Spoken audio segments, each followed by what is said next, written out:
ఎవడో ఫోన్ చేశాడట, స్టేజ్ కింద బాంబు పెట్టేస్తానని. ఎందుకు? బాంబులు లాంటి మాటలు వినలేడు కనుక. బైబిల్ని చూడగానే ఏమనుకుంటారు? ఏమో మత పుస్తకం అండి బాబు. ఏ మతం అంటే ఇది?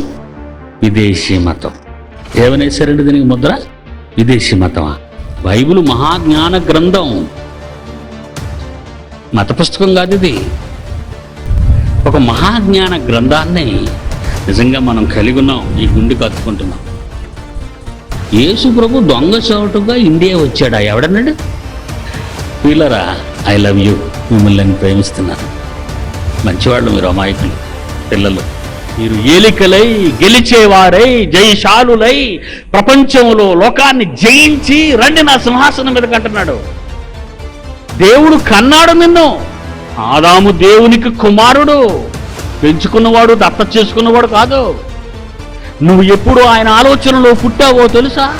కోటాను కోట్ల సంవత్సరాల క్రితమే నీవు దేవునికి తెలుసు.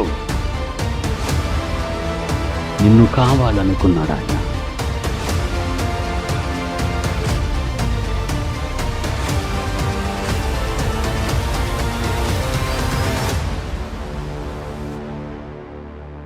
మనిషి శాస్త్రాలు రాశాడు. ఎనీ సైంటిస్ట్, ఎవరైనా కావచ్చు. మరి ప్రకృతి లేకపోతే శాస్త్రాలు లేవు. ప్రకృతి పుట్టకపోతే శాస్త్రాలే లేవు. శాస్త్రాలే లేనప్పుడు శాస్త్రవేత్త ఎక్కడా? శాస్త్రి ఏమయ్యను? జ్ఞాని ఏమయ్యను? ఈ లోకపు తర్కవాది ఏమయ్యను? ఏమయ్యను? అయోమయమయ్యను. ఎవడు ఉండడు. శాస్త్రవేత్తనని మీసం మెలేస్తున్నాడు ఈరోజు. నా దృష్టిలో శాస్త్రవేత్తను ఏమంటున్నో తెలుసా? ఏ స్మాల్ కిడ్, ఆటల మైదానంలో చిన్ని బంతి ఆట ఆడుకునే చిన్న కుర్రోడు, అలా చూస్తాను. ప్రపంచంలో ఎనీ సైంటిస్ట్. మా వాళ్ళు అమెరికాలో ఉన్నారు అనుకుంటున్నారేమో. ఎందుకున్నారు? బ్రతుకు తెరువు కోసం వెళ్ళిపోయారు అంతే, డబ్బులు బాగా వస్తాయని. జ్ఞానం ఉందని కాదు. తెలుసా మీకు? మీ వాళ్ళు ఎవరైనా విదేశాల్లో ఉంటే బాధపడకండి, వాస్తవం చెప్తాను నేను. ఎవడో ఫోన్ చేశాడట, స్టేజ్ కింద బాంబు పెట్టేస్తానని. ఎందుకు? బాంబులు లాంటి మాటలు వినలేడు కనుక. అర్థమైందా? పిల్లరా, ఐ లవ్ యూ, మిమ్మల్ని నేను ప్రేమిస్తున్నాను. మంచివాళ్ళు మీరు, అమాయకులు పిల్లలు. నా దృష్టిలో మీరు అంత చిన్నవాళ్ళు. బైబిల్ విషయంలో చూడండి, వయసులో పెద్దవాళ్ళు ఉన్నారు, ముదిరిపోయిన వాళ్ళు. కానీ బైబిల్ రానివాళ్ళు మీరే కాదు. అసలు అమెరికా వాడికే బైబిల్ రాదు, తెలుసా మీకు? ఇంగ్లాండ్లో ఉన్న వాళ్ళకి బైబిల్ రాదు. ప్రియులరా, ఎంత రాదో ఈ 4 రోజులు మీరు వింటే మీరే చెప్తారు వాళ్ళకేమి రాదని. కనుక యేసుక్రీస్తు మాట ఒక్కసారి చదువుదామా? ఇది ఎప్పి ఇదేదో మత పుస్తకం, బైబిలు మత గ్రంథం ఇది అనుకుంటున్నారు పాపం అమాయకులు ఎందరో. ఏమండి, బైబిల్ని చూడగానే ఏమనుకుంటారు? ఏమో మత పుస్తకం అండి బాబు.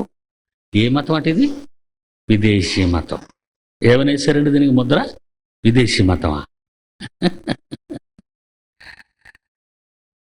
ఆవుని ఆవు అంటే ఆ విదేశీడా, పరదేశీడా?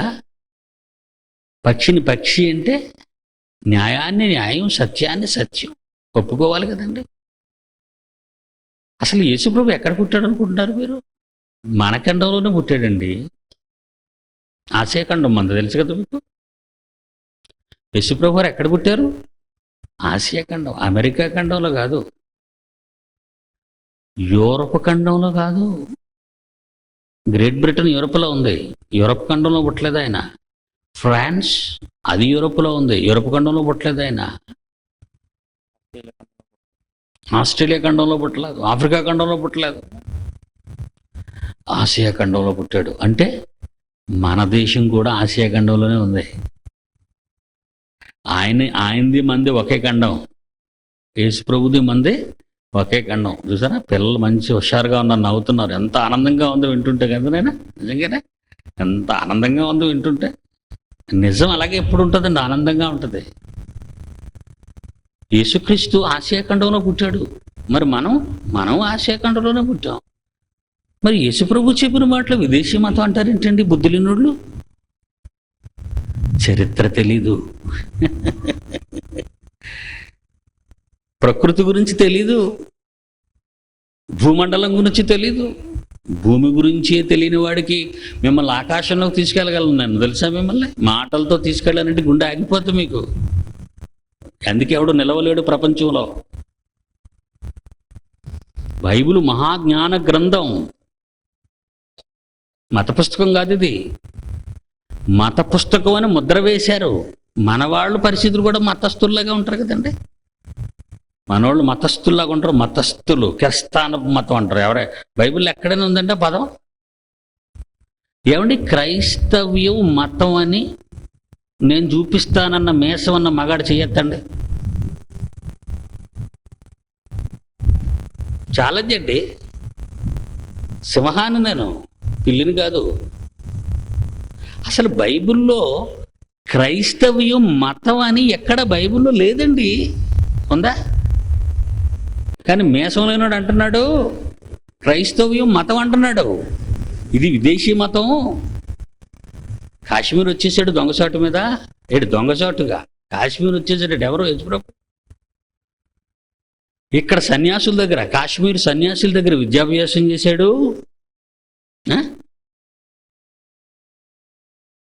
ఏమండి, కనుక అతని సమాధి ఎక్కడే ఉంది? అబ్బో, మహారాష్ట్ర గవర్నమెంట్ హయ్యర్ సెకండరీ ఎడ్యుకేషన్లో ఈ పాఠం వేసేసారండి అక్కడ. యేసు ప్రభు దొంగసాటుగా ఇండియా వచ్చాడా? ఎవడన్నాడు? ఫిడా హస్సానియన్. ఇతని పేరు మీరు ఎప్పుడైనా విన్నారా? ప్రపంచ చరిత్రకారుడు. నోత్విచ్ ప్రపంచ చరిత్రకారుడు. కస్టన్ ప్రపంచ చరిత్రకారుడు. సవాల్ చేశారండి వీళ్ళని, ఛాలెంజ్ చేశారు. బతికిపోయారు చచ్చిపోయారు కనుక బతికిపోయారు. లేకపోతే సవాల్కి రావాలిగా. అందుకే సుబ్రహ్మణ్యం చేత ఒక పాట పాడించానండి. యేసు ప్రభు మీద నోరు పారేసుకునే వాడికి ఎలాంటి సవాలు విసిరానో ఒక్కసారి పాటలో వినండి మీరు. ప్రియులారా, నిజంగా మనం చాలా అదృష్టవంతులారా. ఒక మహాజ్ఞాన గ్రంథాన్ని నిజంగా మనం కలిగి ఉన్నాం. ఈ గుండెకి అద్దుకుంటున్నాం. ఎంత గొప్పవాళ్ళు అండి మనం. కానీ మనమేనండి ఎందుకో చీప్ అయిపోయామండి. లోకం మనల్ని చాలా చీప్గా చూస్తుంది. ఎందుకు అలా అయిపోయాం మనం? ఎందుకు అయిపోయాం ఆలోచించండి. ఏమంటే మీరు 2, 3 అని అడుగుతాడండి రాగానే, మీ ప్రాంతాలకు రాగానే. అర్థమైందా మీకు? లేదా ఏంటి 2, 3? ఇది ఎక్కడరా బాబు? అంకెల భాష. ఈ భాష నాకు తెలీదు నాయన అన్నాను. ఈ భాష నాకు తెలీదు. 2 అంటేనండి మాల, 3 అంటేనండి మాదిగా. జీవము గల దేవునికి, జీవము గల తండ్రికి కుమారుడు చెప్పుకుని నీవు, నీ తండ్రి మాలోడ, గొళ్ళోడ, మంగళోడ, మాది కూడా. ఏమండి, దేవుడండి. దేవుడు కులం ఉందా? మనల్ని ఏమన్నాడండి బైబిల్లో? చూస్తారా బైబిల్ ఒకసారి? రాజులైన యాజక సమూహం, దేవుని సొత్తైన ప్రజలు, ఏర్పరచబడిన వంశం, పరిశుద్ధ జనం, దేవుని సొత్తు. ఎక్కడుందండి అది? 1 పేతురు 2:9 అండి. మనల్ని ఎంత ముద్దుగా పిలుస్తున్నాడండి, ఎంత గొప్పగా పిలుస్తున్నాడండి. చూడండి మీ కళ్ళతో, ఏర్పరచబడిన వంశం. చల్లపల్లి జమీందారి వంశం అనుకుంటారు, అదే మాత్రం చిన్నది. విజయనగర సామ్రాజ్య రాజవంశం అనుకున్నావా? అదే మాత్రం ఇండియాలోనే ఉంది, దాడి తేవడం తెలియదు. లేదా బొబ్బులి వంశం అనుకుంటున్నావా? విజయనగరం పక్కన ఉంది, అటుపక్క వచ్చినట్టుగా తెలుస్తుంది అది. వీళ్ళకంటే గొప్పోళ్ళు ఎవరో తెలుసా? ప్రపంచంలో బబులోను సామ్రాజ్యం. ఇండియాలో ఒక జిల్లాలో బొబ్బిలి అనే ఒక మండలంలో ఉన్నంత మాత్రాన్ని నీకు ఒక వంశం, నీకు ఒక చరిత్ర అనుకుంటే నీ పొరపాటు. హంపి విజయనగరాన్ని వెళ్ళినంత మాత్రాన కృష్ణదేవరాయలు నాకంటూ ఒక పెద్ద చరిత్ర ఉందని ఇండియాలోనే చెప్పుకోవాలి. దాటితే పక్కనున్న చైనా వాడికి తెలీదు. తెలుసా మీకు? చదువుకున్నారు కదా మీరంతా. కానీ ప్రపంచాన్ని పరిపాలించిన మహాసామ్రాజ్యాధినేతలు ఉన్నాయి. ఓల్డ్ హిస్టరీ తెలియాలి వాళ్ళకి. అది బబులోను మహాసామ్రాజ్యం ప్రపంచాన్ని వెళ్ళింది. మెడో పెర్షియన్ మాదియ పారసీక సామ్రాజ్యం ప్రపంచాన్ని పరిపాలించింది. అలెగ్జాండర్ ది గ్రేట్ గ్రీకు సామ్రాజ్యం ప్రపంచాన్ని పాలించింది. రోమన్ ఎంపైరిజం, రోమా సార్వభౌమాధికారం ప్రపంచాన్ని ఏలింది. ఇది క్రీస్తు పూర్వపు మహాసామ్రాజ్యాలైతే క్రీస్తు తరువాత ప్రపంచాన్ని ఏలిన ఏకైక సామ్రాజ్యం. ఇలా ఈ మాటలను ఎందుకు చెప్తున్నానంటే, మనం ఎవరు అనుకుంటున్నారు మీరు? పిలాతు అంటున్నాడు యేసుప్రభుని చూసి, విడుదల చేసేయమంటావు నిన్ను అంటున్నాడు. వీడు విడుదల చేసేస్తాడా యేసుప్రభుని? ఏమన్నాడు యేసుప్రభు? మహాప్రభు నిజమే, ఎంత గొప్పవాడు నాయన, విడుదల చేసే బాబా అన్నాడా? యోహాను సువార్త 18వ అధ్యాయం. వాడికి ఏం తెలుసు? ఆఫ్టర్ ఆల్ రోమా గవర్నర్. ఈయనెవరు?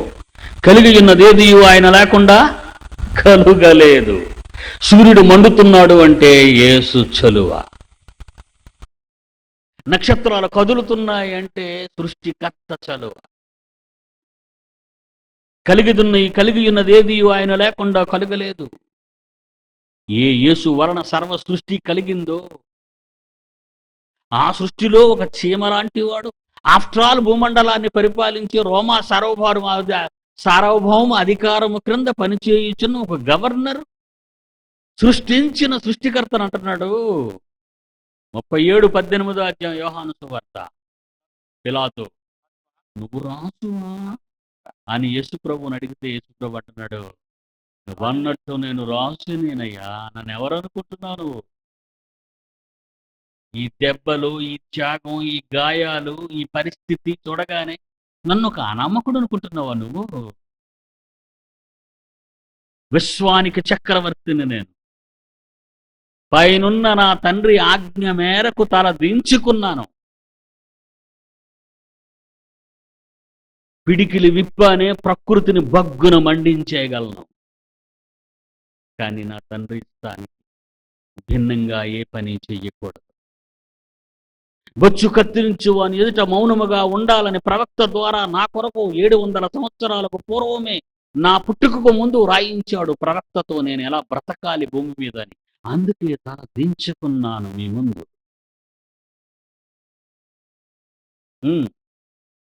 19వ వచనం, 19వ అధ్యాయము యోహాను సువార్త 11వ వచనం. అందుకు యేసు, పై నుండి నీకు ఇయ్యబడితేనే తప్ప నా మీద నీకు ఏ అధికారము ఉండదు పిలాతు అన్నాడు. ఎక్కడి నుంచి రావాలి అధికారం? పైనుండి దేవుడు ఇవ్వాలి. సోదర సోదరీమణులారా, అంత గొప్ప దేవునికి పిల్లలే మీరంతా. మీరెవరు అనుకుంటున్నారు? మీరంతా సర్వోన్నతుని దేవుని పిల్లలు.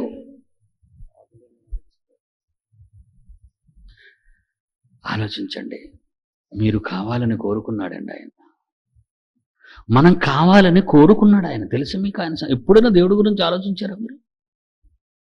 ఈ ప్రపంచం ఇంతవరకు దేవుడి గురించి ఆలోచించలేదండి. ఆలోచించలేదా అండి అని మీరు అనుకుంటున్నారు? ఆలోచించలేదండి. ఎందుకో చెప్తాను. మనం ఎప్పుడు ప్రార్థన చేసినా, దేవుడా నాకు జబ్బు తీసే, దేవుడా నాకు డబ్బు ఇచ్చే, దేవుడా నాకు ఇల్లు ఇచ్చాను, దేవుడా నాకు పిల్లలు ఇచ్చే, దేవుడా కోర్టులో నేను గెలిచాను, దేవుడా నాకు మంచి పొలం ఇచ్చే, దేవుడా ఇయ్యే కదండి అడుగుతారు. ఏమన్నా ఇంతకంటే ఏమైనా? దేవుడానికి ఏం కావాలని నేను ప్రార్థన చేశానండి అని చెయ్యొద్దండి. దేవుడానికి ఏం కావాలి అని అడుగుతున్నారు ఎవరన్నా? దేవుడా నువ్వు మాకు ఏమిస్తావు? మీటింగ్కి వస్తాం, ట్రాక్టర్ పెడతారా? మీటింగ్కి వస్తాం, డబ్బులు పంచుతారా? మీటింగ్కి వస్తాం, బైబిల్ పంచుతారా? మీటింగ్కి వస్తాం, చీరలు ఇస్తారా? దేవుని మాటలు వినటానికి రమ్మని మిమ్మల్ని పిలిస్తే మీకు లంచం ఇవ్వాలా? అలాంటి క్రైస్తవులు చస్తే పరలోకానికి ఎడతారా? అలాంటి వారు దేవుని పిల్లలా? ఏమంటే రాజకుమారుడుగానే ఉండాలండి. ఆ టీవీ వేరు. అందుకే క్రైస్తవుని చూడండి ఎలా రాసే, ఎలా బొమ్మ వేయించాను. వీరుడండి. గుర్రం మీద ఉన్నాడు చూడండి. కత్తి, కిరీటం, మీసాల మీద నిమ్మకాయలు నిలబెట్టి దిద్దాం మీసాలు. ప్రపంచ పరాచక శక్తులపై, ప్రపంచ దుష్ట ఆలోచనలపై, ప్రపంచ దౌర్భాగ్యపు కోరికలను తీర్చుకున్నట ఆ డ్రాగన్ చూసారా, దాన్ని ఎలా పాదాల కింద పడేశారా దాన్ని.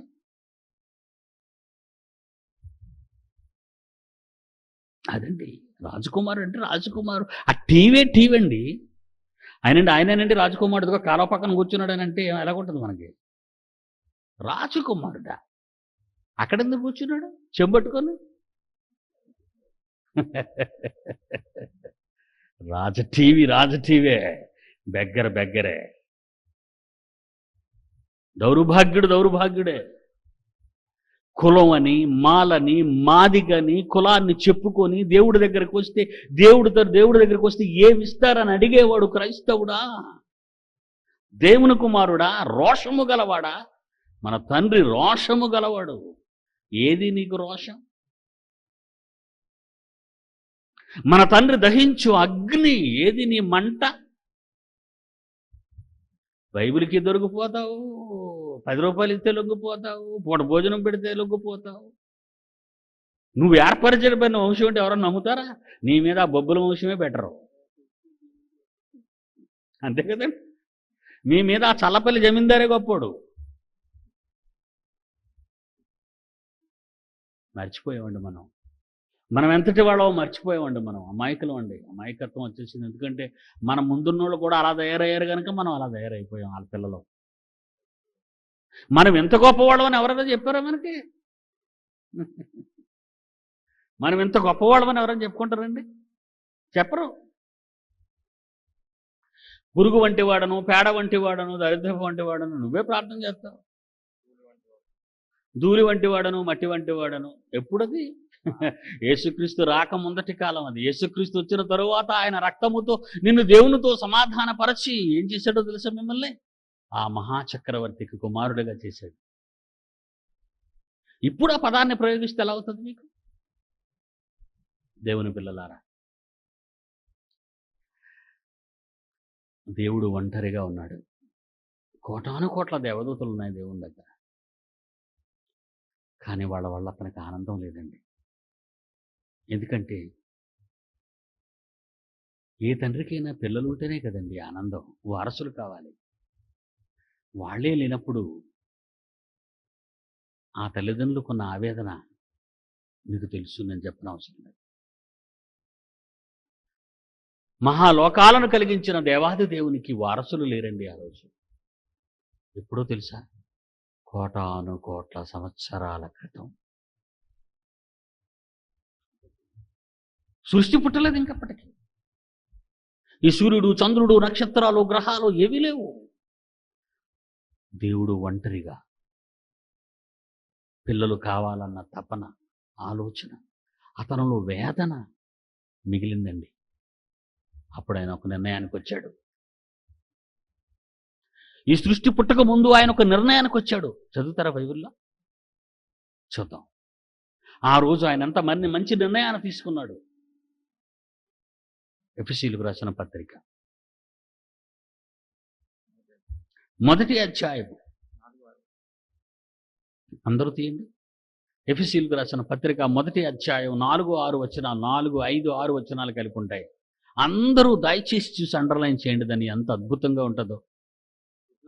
ఎట్లనగా తనకు రాబోయే తన కుమారుడైన యేసుక్రీస్తు ద్వారా తాను ఉచితముగా మనకు అనుగ్రహించిన తన కృపామహిమకు కీర్తి కలుగునట్లు తన చిత్త ప్రకారమైన దయా సంకల్పము చొప్పున యేసుక్రీస్తు అనే తన జ్యేష్ఠ కుమారుని ద్వారా, ముందుకు జ్యేష్ఠ కుమారుడు రావాలి, ఆయన ద్వారా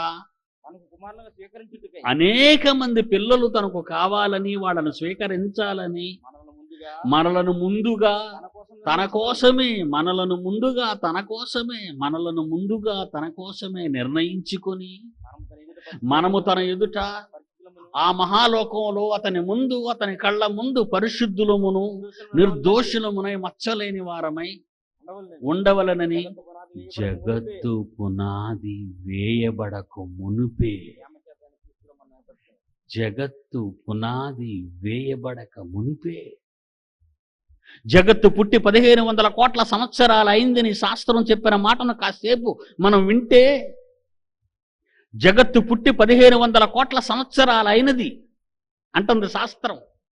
1500 కోట్ల సంవత్సరాలకు పూర్వమే నువ్వు కావాలని,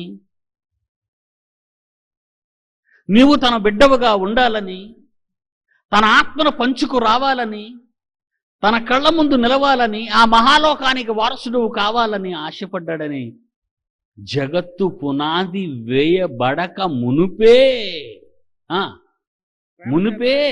నీ మీదున్న మమకారం ప్రేమ చేత ఆయన యేసుక్రీస్తునే తన జ్యేష్ఠ కుమారుని ద్వారా ఏర్పరచుకొనెను అన్నాడా? ఏర్పరచుకుంటాడు అని ఉందండి అక్కడ.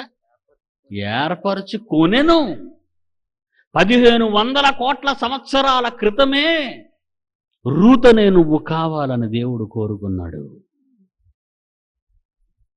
స్టీఫెనునే నువ్వు కావాలని దేవుడు కోరుకున్నాడు. పేతురనే నువ్వు కావాలని దేవుడు కోరుకున్నాడు.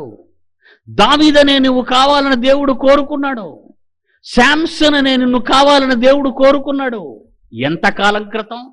సృష్టి పుట్టక ముందు, అనగా 1500 కోట్ల సంవత్సరాల క్రితమే నువ్వు కావాలని ఆయన కోరుకుంటే నీ వయసు ఎంతో తెలుసా? నువ్వు ఎప్పుడు ఆయన ఆలోచనలో పుట్టావో తెలుసా? కోటాను కోట్ల సంవత్సరాల క్రితమే నీవు దేవునికి తెలుసు. నిన్ను కావాలనుకున్నాడు ఆయన తన కోసం. అమ్మో నా బిడ్డ, బాబోయ్ నా బిడ్డ. బిడ్డ ఏమైనా తల్లి ఎలా రొమ్ము కొట్టుకుని పరిగెడుతుందండి రోడ్డప్పుడు. అమ్మో నా బిడ్డ, అమ్మో నా బిడ్డ, అమ్మో నా కుమార్తె, అమ్మో నా అలాగేనండి మీ తండ్రి, మన తండ్రి, మన కన్న తండ్రి ఎవరనుకుంటున్నారు? ఆయన దిక్కుమాలిన జమీందారు కాదు, పనికిరాని రాజులు కారు, గోల్కొండ నవాబు కాడు, మాదియ పారసీక సామ్రాజ్యపు అధినేతలు కాదు, బబులోను సామ్రాజ్యాధినేతలు కాదు, గ్రీకు సామ్రాజ్యాధినేతలు కాదు. ఆఫ్టర్ ఆల్ భూమండలాన్ని పరిపాలించిన వీళ్ళంతా ఆఫ్టర్ ఆల్ భూమిని పరిపాలించిన వాళ్ళు, సృష్టిని కలిగించిన మహాశక్తి స్వరూపం యొక్క రూపాలే మీరంతా. పరమాత్మ నుండి వీడిన జీవాత్మలే మీరంతా. అలాంటి జీవాత్మవు, ఆయుష్ ప్రమాణము లేని నీవు, శాశ్వత కాలం ఉండవలసిన నీవు, ప్రకృతి శక్తులను అధిగమించిన నీవు, ప్రకృతిని శాసించగలిగిన నీవు, సూర్యుడా నువ్వు అయ్యాలో నువ్వు ఆగిపో, చంద్రుడా నువ్వు గిబియోనులో ఆగిపో, ఎర్ర సముద్రమా నువ్వు పాయలైపో, గరుళయ సముద్రమా ఏంటి అలసడి, ఆకాశమా అలకించు, నువ్వు వర్షం కురియకూడదు. ఇలా చెప్పిన వాళ్ళంతా ఎవరు? దేవుని కుమారులు, అంటే మన అన్నలు, మనకు ముందు పుట్టిన వాళ్ళు, ప్రకృతిని శాసించిన వాళ్ళ వంశము నుండి వచ్చిన వాళ్ళం మనమంతా. ఈరోజు దేనికి వాచిపోయి తిరుగుతున్నావు? చుట్ట, బీడి, సార, పైసా, అంతేనా? ఇంత మహాగణుడవు, మహాలోకాల అధినేతకు ప్రియమైన కుమారుడవు, కోటాను కోట్ల సంవత్సరాలకు పూర్వమే నీ కన్న తండ్రి మనసులో చోటు నెంచుకున్నవాడవండి మీరంతా ఎవరు అనుకుంటున్నారు? ఈ రోజు వాళ్ళు అనుకున్నారా? ప్రపంచంలో ఉన్న 650 కోట్ల మంది మనుష్యులు సాక్షాత్తు సర్వేశ్వరుని పిల్లలు. వీళ్ళంతా సర్వేశ్వరుని ప్రతిరూపాలు. ఎలా చేశానన్నాడు? 6వ దినమున చివరికి వచ్చేసరికి ప్రకృతిని ముగించిన తరువాత తన కుమారుని ఎలా చేయాలో, తన పిల్లల్ని ఎలా చేయాలనుకుంటున్నాడు? ఆదికాండం 1వ అధ్యాయం 26, 27 చూడండి. దేవుడు అంటున్నాడు, మన స్వరూపమందు అప్పటికే ఉన్న కుమారుడైన యేసుక్రీస్తునాడు దగ్గర మన స్వరూపమందు మన పోలిక చొప్పున మన పోలికే నరులను చేయుదుము. నరులను చేయాలిక. నా బిడ్డలు నేను కంటాను, ఇప్పుడు నా రూపంలో నా బిడ్డల్ని కంటానంటున్నాడు తండ్రి. నేను కంటాను నా రూపంలోనే. అప్పుడప్పుడు అంటుంటాం, చూసామండి, మీ పిల్లల్ని చూసేటప్పుడు కొంతమంది గృహాలకు వెళ్తామండి. ఇంచుమించు ఆడపిల్లలు, తొలిచూలు ఆడపిల్ల తండ్రి రూపాన్ని సహజంగా పోలుతుంది ఆమె. అలాగే కొడుకు పుట్టాడు అనుకోండి, ఆ కన్నతల్లిని పోలుతాడు. ఆ రూపం అంతా, ఆ ముక్కు కానీ ఆ ముఖం కానీ పరికించి చూడండి మీరు. తొలిచూలు ఆడపిల్ల పుట్టింది అనుకోండి, కన్న తండ్రిని పోలుతుంది. నా కూతురు నాలాగే ఉంటుందండి, పక్కన కూర్చుంది, తర్వాత చూడండి. నా కొడుకు నా పక్కన ఉన్నాడండి, వాడు అమ్మలాగే ఉంటాడు. వాడు ఎందుకు? మా రూపాలను పుణికి పుచ్చుకున్నారు, వాళ్ళు తెచ్చుకున్నారు. మాలో నుండి వచ్చిన వారు కనుక మా రూపాలను కలిగి ఉంటారు, మీలో నుండి వచ్చిన వారు కనుక మీ రూపాలను కలిగి ఉంటారు మీ పిల్లలు. మనమంతా జీవము గల దేవునిలో నుండి వచ్చాము కనుక ఆయన రూపాన్ని కలిగి ఉంటాం. మనం తన స్వరూపమందు తన నరును సృష్టించి దేవుని స్వరూపమందు వారిని సృజించను. చూడండి ఎంత చక్కగా ఉందో పదం. దేవుని స్వరూపములో సృజించను. 27వ వచనం, ఆదికాండం 1వ అధ్యాయం. దేవుని స్వరూపము. నీ స్వరూపం ఎవరి స్వరూపము? దేవుని స్వరూపము. దేవుని స్వరూపమైన నీవు ఎలా బ్రతుకుతున్నావు? కులమా? నీకు కులం ఉందా? నీ దేవుడికి ఏది కులం? ఆయన 2 3 చూసావా ఎలా చెడిపోయామండి మనం అంతా? ఎలా చెడిపోయాం చూసారా? ఎందుకంటే మనకి ఈ రకమైన జ్ఞానం నేర్పేవాడు లేడు. మనకి ఎలాంటి జ్ఞానం నేర్పేవాడు ఉన్నారు? అమ్మా ప్రభువుని నమ్ముకో, పిల్లలు పెడతారు, నాకేమని ఇచ్చే ముందు. అమ్మా రోగాలు పోతారా, చేసాలు పెట్టుకుని రా, కొబ్బరి నుండి చేసాలు ప్రార్థన చేద్దాం. ఏంటి 60-70 సంవత్సరాలు ఈ జీవితంలో సుఖపడడానికి, దేవుణ్ణి తినేయడానికి ఇదొక వ్యాపారం. అదేనే నేర్పించాలి. 60-70 ఏళ్ల తర్వాత కళ్ళు మూస్తే నువ్వు కాటికి పోతావే, అది కనిపించే శరీరమే. మరి కనిపించిన ఒక రూపం ఉంది, అది మహత్తు గల దేవుని రూపము, దేవుని పోలిక. అది ఎక్కడికి వెళుతుంది? అది కానీ సుందరరావు అనుకుంటున్నారేంటి? నేను చచ్చిపోయాను అనుకోండి, ఏం చేస్తారు? స్నానం ఏం చేస్తారా? చేయిస్తారు. మరి మీకు ఏం పని ఉంది? ఉంచితే ప్రాబ్లం కదా. స్నానం ఏం చేస్తారు? తెల్లబట్ట తీసుకొచ్చేస్తారు, చుట్టేస్తారు, ఒక మంచి పెట్టి కార్పెంటర్ కర్ర కర్ర కర్ర కర్ర. పెళ్ళైనా సావైనా సందడేనట్టు మన ఇండియాలోను. ఒక చక్కటి పెట్టి, ఆ పెట్టిలో మళ్ళీ తల కింద ఒక తలగడ, మళ్ళా శవానికి. అతనికి ఇష్టమైన సొక్కా, అతనికి ఇష్టమైన ప్యాంటు, అతనికి ఇష్టమైన ఉంగరం ఉంచరు, అతనికి ఇష్టమైన వాచ్ ఉంచరు. ఏమండి? అంత దారుణమే కదండి. అంత దూపిడి దొంగలు మళ్ళీ, అంతా రక్త సముద్రుడు. మళ్ళీ వీళ్ళంతా పీకేటివే, ముక్కులో పీకేటివే, చెవులు చీల రాలేదనుకోండి ఏం చేస్తారు? లాగే గట్టి కంటాడు అంతే. పెట్లో పెట్టేశారు. మీరందరూ చూడడానికి వస్తారు కదండి, సావింటికి వెళ్తాం కదా. అయ్యో పాపం సుందరరావు గారికి మనకు లేకుండా పోయారు కదండి అంటారు కదండి. అలాగే అంటారా? అందరు అలాగే మాట్లాడుకుంటారు. నిజంగా ఎంత మహాజ్ఞానాన్ని బోధించేవాడండి ఈయన. మాయాశ కూడా పోసుకొని ఉండమని దీవించాం కానీ మరి ఎందుకు వెళ్ళిపోయాడు ఈయన? పెట్లో మరి ఆయన మనకి లేడండి అని పెట్టికచ్చు చెప్తారు. మరి పెట్లో ఉన్నది ఎవరో ఎప్పుడైనా ఆలోచించారా? ఈ పెట్టిలో ఉన్నది ఎవరో? సుందరరావు కాడు. ఇదేంటండి కాదంటే ఎలా అవుతుంది? కళ్ళవే, మూతదే, అన్నీ ఏ మీసమదే, జుట్టదే, అన్నీ ఆయనే. మీకు తెలిసిపోయింది చూసారా?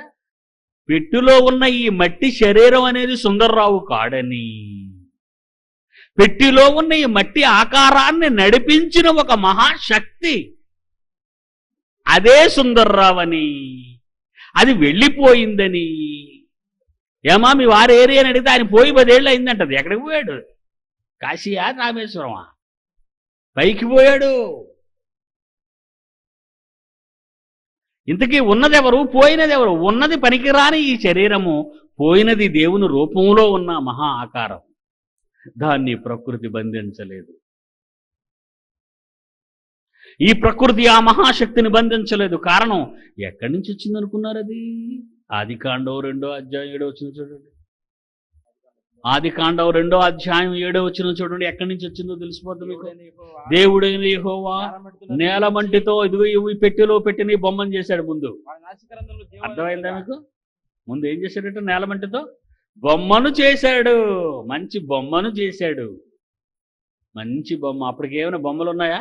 ఆదామనే బొమ్మను చేసేటప్పటికి అంతకు ముందు ఏదైనా మట్టితో బొమ్మను చేశాడా దేవుడు? లేదు. అదే మొదటి బొమ్మ, తొలి మానవుని బొమ్మ, ఆది తండ్రి బొమ్మ.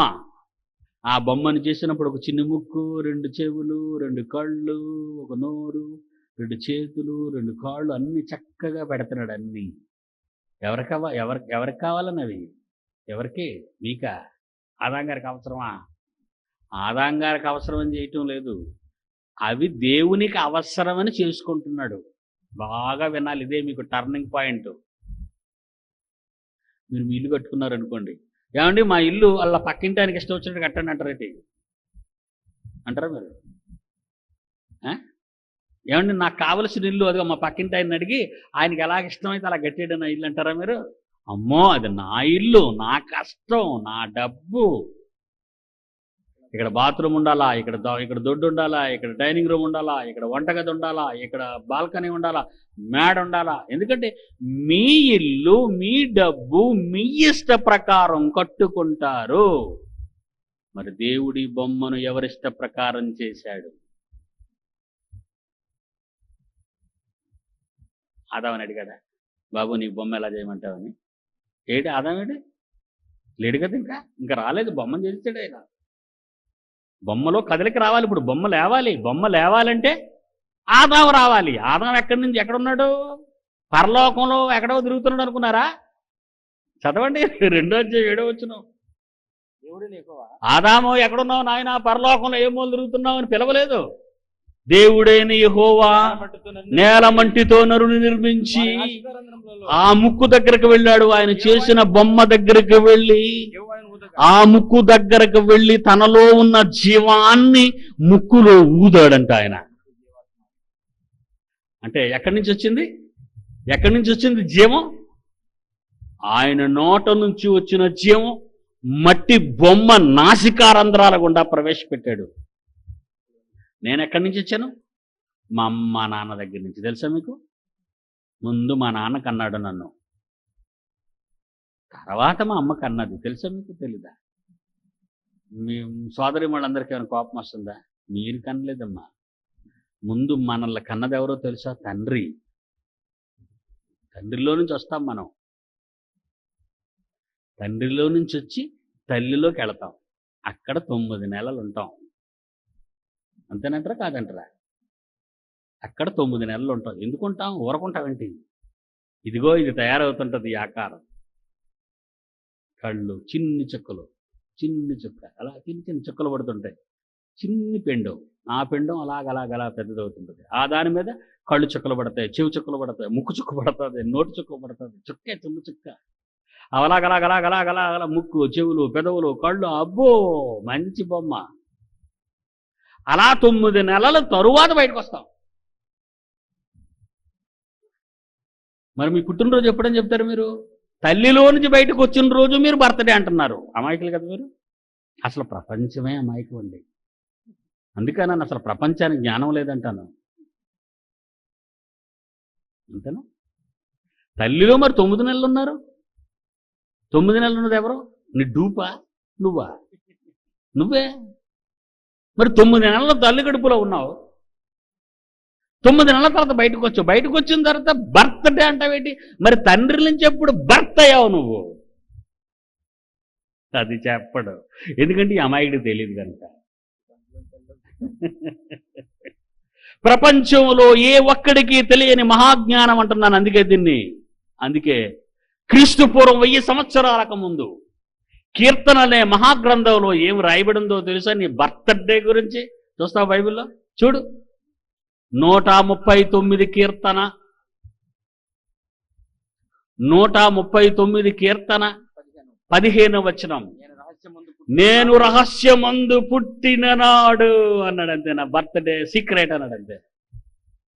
తండ్రిలో నుంచి నువ్వు తల్లిలోకి వెళ్ళినది సీక్రెట్. ఎవ్వరికి తెలీదు. అండి బైబిల్ గొప్పదంటారా కాదంటారా? ఈ పిండోత్పత్తి శాస్త్రవేత్తలకి వీళ్ళకి ఎప్పుడు తెలిసిందండి? వీళ్ళకి తెలియదు. వాళ్ళకి హ్యూమన్ జీనోమ్ ప్రాజెక్ట్ శాస్త్రవేత్తలు సవాలు చేసి 1 year అయిందండి. ఎవడు నోరెత్తటం లేదు. ఇటు ఊరకే ఉన్నాను అనుకుంటున్నారా? మీకే చెప్తున్నాడు అనుకున్నారా? సింహగర్జనలు ఉన్నాయా? అయిపోయినాయనా? ఉన్నాయి, కొనుక్కోండి. ఎందుకంటే లేవు, మా దగ్గర కూడా కాపీలు అయిపోయాయి. అందులో ఎలా రాశానో, ఎలా ఛాలెంజ్ చేశానో మొదటి పేజీల్లోనే ఉంటాయి ఉత్తరాలు. వీళ్ళారా, నేను రహస్యమందు పుట్టిన నాడు అన్నాడు. అందుకే తండ్రిలో నుంచి తల్లిలోనికి వచ్చాను నేను. మిమ్మల్ని ఆశ్చర్యపరిచే మరొక మాట చదువు. మత్తయి సువార్త 1వ అధ్యాయం 2వ వచనం. అబ్రహాము ఇస్సాకును కనెను. ఎవరు కన్నారండి? శారా కన్నదే ఇస్సాకుని అబ్రహాం కన్నాడా? ఏమండి? అదే కానీ మిమ్మల్ని రాయమంటే అబ్రహామును వదిలేసి శారా ఇస్సాకును కనెను అంతేనా? రెబకా యాకోబును కనెను అంటారు. నో, తండ్రులు కంటున్నారు కనుక తండ్రుల పేర్లు రాశాడు చూడండి. అబ్రహాము ఇస్సాకును కనెను, ఇస్సాకు యాకోబును కనెను, యాకోబు యోదాను అతని అన్నదమ్ములను కనెను. చూస్తారు, మగవాళ్ళకి అంటున్నారు. అందుకే మీ పిల్లల్ని బడికి తీసుకెళ్ళండి జాయిన్ చేయడానికి. తల్లులు తీసుకెళ్ళండి. మీ ఆయనకి డ్యూటీ అనుకోండి, వెళ్ళిపోయారు అనుకోండి, పిల్లల్ని జాయిన్ చేసామంటారు బడిలో తీసుకెళ్ళి. అప్పుడు ఏమడుగుతారు హెడ్ మాస్టర్ గారు? అమ్మా వీళ్ళ నాన్నగారి పేరు ఏం పేరు అడుగుతారు. Son of. వాళ్ళ నాన్నగారు ఎందుకంటే నేను ఉన్నాను, శారమ్మని నా పేరు రాయండి అంటే కుదురుతుందేంటి? వాళ్ళ నాన్నగారి పేరు అడుగుతారేటండి. నేను శారమ్మ, వాళ్ళ అమ్మని నేనే కన్నాను, శారా, సన్ ఆఫ్ శారా అని రాయమంటే రాస్తారా? నువ్వు ముందు బయటకు పో అంటాడు. అలా ఆయన తీసురా, మీ ఆయన తీసురా అంటాడు. కన్నది ఎవరు? తండ్రి. తెలియకుండానే పాపం వీళ్ళు ఒక మంచి పని చేసి పెడుతున్నారు మనకి. తెలియకుండానే, వాళ్ళకి తెలీదు. వీళ్ళరా, లోకాసువార్త 3వ అధ్యాయం, లోకాసువార్త 3వ అధ్యాయం చివరి వచనం అండి. లోకాసువార్త 3వ అధ్యాయం 38 చివరి వచనం. కేయినాను ఎనోషుకు పుట్టాడు, ఎనోషు షేతుకు పుట్టాడు, షేతు ఆదాముకు పుట్టాడు, ఆదాము దేవునికి పుట్టాడు. చూడండి ఎంత బాగుంది. అబ్బో వండర్ఫుల్ అండి. చూడండి అక్కడ అండర్లైన్ చేయండి. ఆదాము ఎవరు కొడుకు అనుకున్నారు? సూర్యుడు కలుగుగాక అన్నాడు మాటతోనే సూర్యుడు వచ్చేసిందంతే. రాత్రి నేలుటకు చంద్ర నక్షత్రములు కలుగుగాక అన్నాడు. ధన ధన ధన ధనమని పుట్టేశాయి. ఆదాము మట్టి పుట్టించుగాక అన్నాడా? అలాగంటే ఎలాగొచ్చేద్దండి? కనాలి, కంటేనే కదండి గొప్పతనం.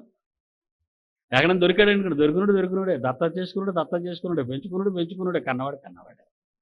అవునా కదా చెప్పండి మీరు? అమ్మో నా రక్తం రే కన్న కడుపు అంటాం. దేవుడు కన్నాడు నిన్ను. ఆదాము దేవునికి కుమారుడు, పెంచుకున్నవాడు, దత్త చేసుకున్నవాడు కాదు. అందుకే లిస్టు చెప్పాడు. ఎవరెవరు లిస్టు మొత్తం జాబితా అంతా చెప్పి, కేయినాను ఎనోషుకు పుట్టాడు, ఎనోషుని షేతు కన్నాడు, షేతునేమో ఆదాము కన్నాడు. ఆదాము ఎవరు అనుకుంటున్నారు? దేవునికి కుమారుడు, దేవుడు కన్నాడు కనుక. ఎలా కన్నాడు? బొమ్మను చేసి ఆ బొమ్మ దగ్గరికి వెళ్ళి తనలోని ఆత్మశక్తిని, జీవము తనలో ఉన్న జీవాన్ని, శక్తిని ఊదాడండి బొమ్మలోకి. అప్పుడు ఆదాము లేచిపోయాడు. చూశాడు కొడుకుని. అబ్బా కొడుకు భలే ఉన్నాడు అనుకున్నాడు. నా కొడుకు అంటున్నాడు ఆదాము నా కొడుకు. అలాగా నిద్ర పెట్టేశాడు, కొడుకుని పడుకోబెట్టేశాడు. పడుకుండిపోయాడు. వెంటనే ఆపరేషన్ చేస్తున్నాడు. పక్కన ఎముకను తీశాడు, మాంసంతో పూర్తి చేశాడు. చక్కని అందమైన ఆడ మనిషిని చేసేసాడు. మళ్ళా ఊదలేదు సుమండి, ఊదలేదు. ముందు ఊదాడు కథల్లోకి, ఆ ఊదిందే వచ్చేసింది ఇక్కడికి. అవలేచిపోయింది. దూరంగా తీసుకొస్తున్నాడు అమ్మాయిని. ఆదాం గారు లేచారు, మత్తు వదిలేసింది, ఎనిస్తీసే వదిలేసింది.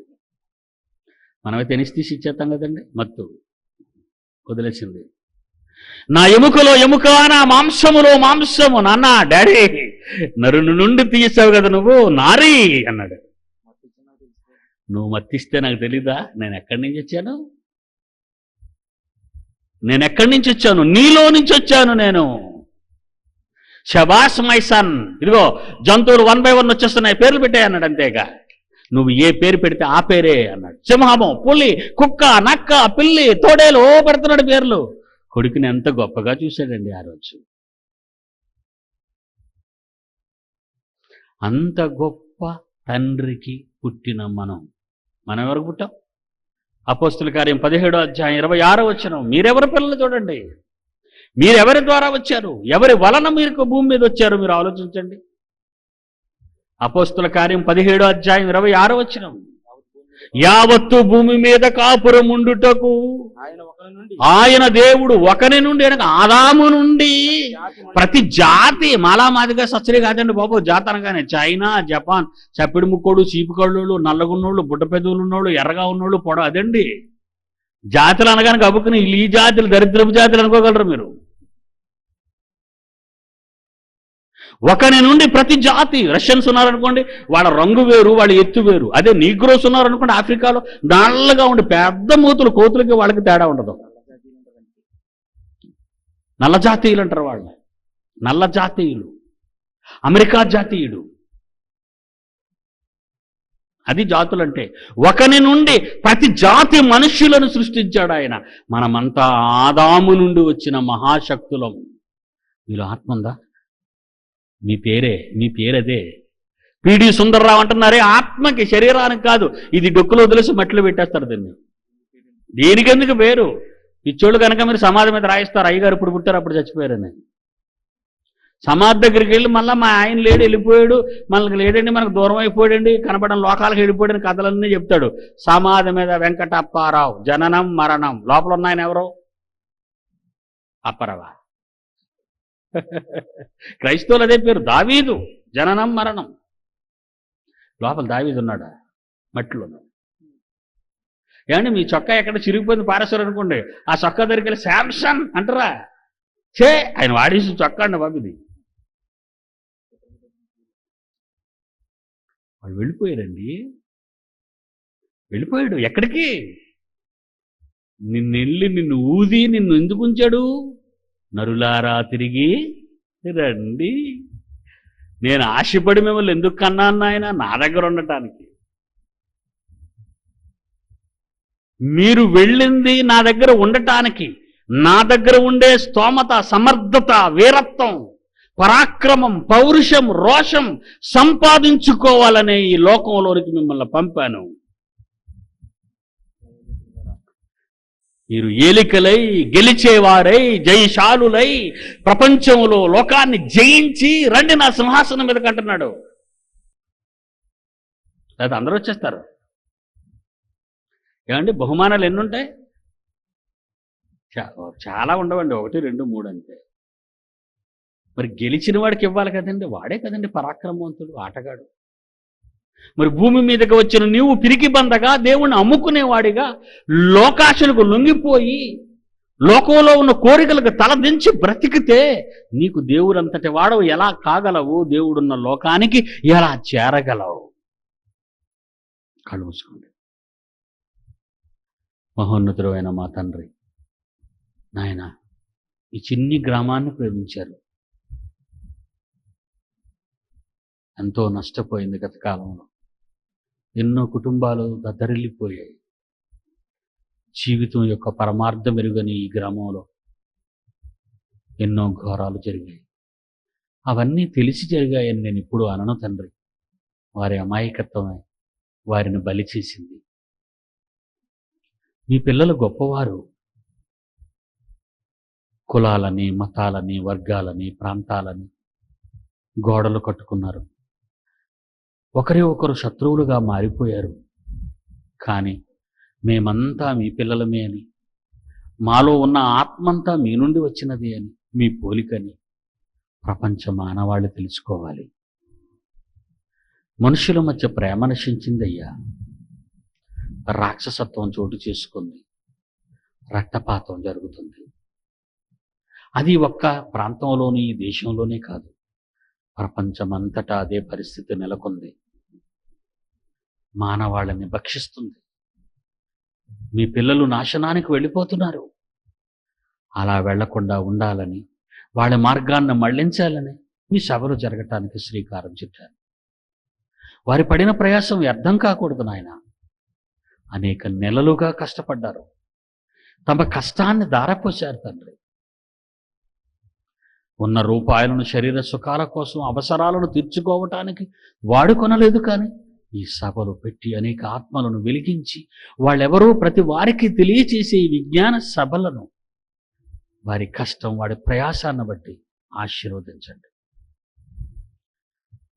కూడుకున్న మీ పిల్లలు తిరిగి వెళుతున్నారు, క్షేమంగా తీసుకుని వెళ్ళండి. ఈ జిల్లాను దీవించండి, ఈ దేశాన్ని కాపాడండి. యేసు వారి పరిశుద్ధ నామాన్ని ప్రార్థన అడుగుచున్నాము తండ్రి, ఆమేన్. మన తండ్రి అయిన దేవుని ప్రేమ, కుమారులైన యేసుక్రీస్తు వారి కృప, పరిశుద్ధాత్మ దేవుని అన్యోన్య సహవాసం సదాకాలం మనందరికీ తోడయుండి చల్లగా కాపాడునుగాక. ఆమేన్.